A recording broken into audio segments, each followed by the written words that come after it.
Okay, and look at just how hard that shadow is. That isn't exactly how shadows work in real life. So what I can do is come in here and I'm just going to give a light radius of 5, maybe increase my shadow rays to 25 and my depth limit to 25. And what that should do is kind of soften the shadow, especially as it gets farther away from the object that's actually casting it. So I'll just save this render and go ahead and produce another.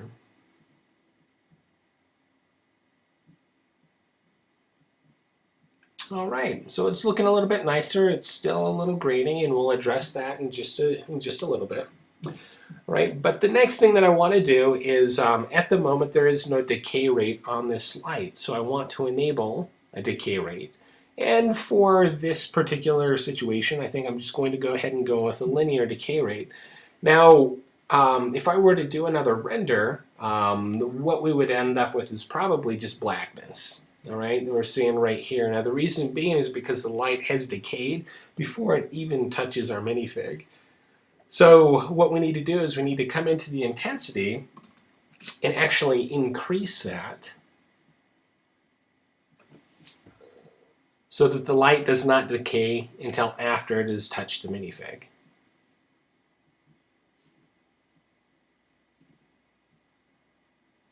All right, so I'll go ahead and save this render and close it out. And in terms of generalities, I kind of like what this key light's doing. So over here in my outliner, I'll just go ahead and rename that light key. The next thing I'm going to do is actually I'll just duplicate that light.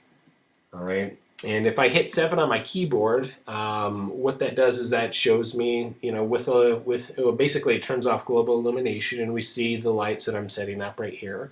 And with this second light that I've created, it actually has really kind of blown out the highlights on my minifig.